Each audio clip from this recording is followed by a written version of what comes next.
Welcome to learn PSC with me. ഇന്ന് നമ്മൾ നോക്കാൻ പോകുന്നത് പരീക്ഷകളിൽ വളരെ പ്രധാനപ്പെട്ട കറണ്ട് അഫയേഴ്സ് ക്വസ്റ്റ്യൻസ് ആണ്. ഫ്രഞ്ച് സർക്കാരിന്റെ പരമോന്നത ബഹുമതിയായ നൈറ്റ് ഓഫ് ലീജിയൻ പുരസ്കാരം ലഭിച്ചത് പൂയം തിരുനാൾ Gauri Parvathibai. Knight of legion പുരസ്കാരം ലഭിച്ചത് പൂയം തിരുനാൾ ഗൌരി പാർവതിബായ്. കേരള സംസ്ഥാന പോലീസിന്റെ പുതിയ മേധാവി റവാഡ ചന്ദ്രശേഖർ. നെക്സ്റ്റ്, കേന്ദ്ര സർക്കാർ ദേശീയ പ്രാധാന്യമുള്ള സംരക്ഷിത സ്മാരകങ്ങളുടെ പട്ടികയിൽ ഉൾപ്പെടുത്തിയ പാലക്കാട് ജില്ലയിലെ ക്ഷേത്രം ഓങ്ങല്ലൂരിലെ തളിയിൽ ശിവക്ഷേത്രം. സംസ്ഥാന ഭൂവിനിയോഗ ബോർഡ് കർഷകർക്കായി നടപ്പിലാക്കുന്ന പദ്ധതി പ്രകൃതി പാഠം. 2025 ലോക പരിസ്ഥിതി ദിനത്തോടനുബന്ധിച്ച് വന്ദേ ഗംഗ ജലസംരക്ഷണ ക്യാമ്പയിൻ ആരംഭിച്ച സംസ്ഥാനം രാജസ്ഥാൻ. വന്ദേ ഗംഗ ജലസംരക്ഷണ ക്യാമ്പയിൻ ആരംഭിച്ച സംസ്ഥാനം രാജസ്ഥാൻ. പായ് വഞ്ചിയിൽ ലോകം ചുറ്റിവന്ന ആദ്യ മലയാളി വനിത കെ ദിൽന. 2025 നിർത്തലാക്കിയ ഇന്ത്യയിലെ ഏറ്റവും വിലയേറിയ സാഹിത്യ പുരസ്കാരം JCB പുരസ്കാരം. 2025 ലോക പരിസ്ഥിതി ദിനാചരണത്തിന് ആതിഥേയത്വം വഹിക്കുന്ന രാജ്യം റിപ്പബ്ലിക് ഓഫ് കൊറിയ. 2025 ലോക പരിസ്ഥിതി ദിനാചരണത്തിന് ആതിഥേയത്വം വഹിക്കുന്ന രാജ്യം republic of Korea. 2024 Saudi Arabia ആയിരുന്നു. രാജ്യത്തെ ആദ്യ സമ്പൂർണ്ണ ഗ്രിഡ് ബന്ധിത സൌരോർജ്ജവൽകൃത ആദിവാസി colony Nadupathy.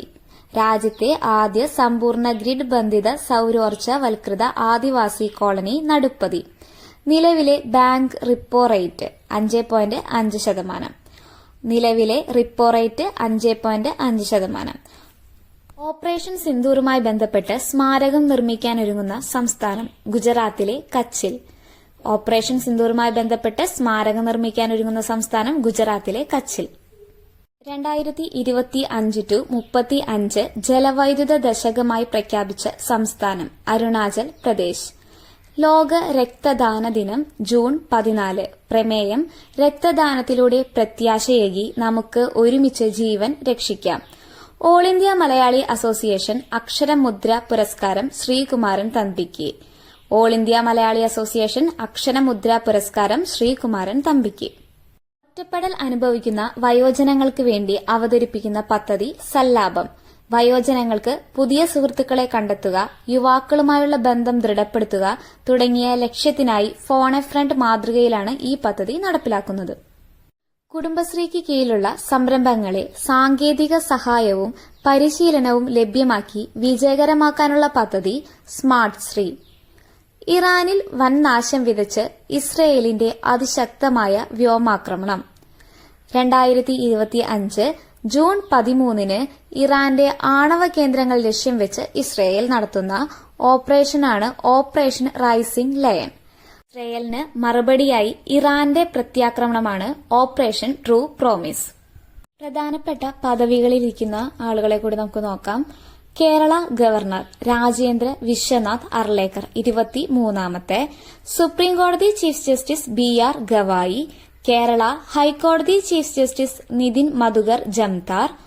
ISRO chairman V Narayanan. Lok Sabha speaker Om Birla. Kerala governor Rajendra Vishwanath Arlekar. Supreme കോടതി chief justice BR Gavai. Kerala ഹൈക്കോടതി chief justice Nitin Madhukar Jamdar. ISRO chairman V Narayanan. Lok Sabha speaker Om Birla. ഇന്ത്യയുടെ കരസേനാ മേധാവി ഉപേന്ദ്ര ദ്വിവേദി. കരസേനാ മേധാവി ഉപേന്ദ്ര ദ്വിവേദി. ഇന്ത്യയുടെ നാവികസേനാ മേധാവി ദിനേശ് കുമാർ ത്രിപാഠി. ഇന്ത്യയുടെ വ്യോമസേനാ മേധാവി അമർപ്രീത് സിംഗ്. നിലവിലെ ഇന്ത്യയുടെ chief of defence staff Anil Chauhan. കേരളത്തിലെ നിലവിലെ DGP ഷെയ്ഖ് ദർവേഷ് സാഹിബ്.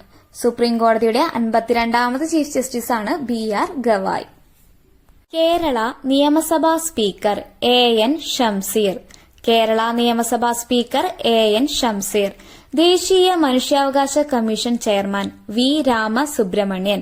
ദേശീയ മനുഷ്യാവകാശ കമ്മീഷൻ ചെയർമാൻ V രാമസുബ്രഹ്മണ്യൻ.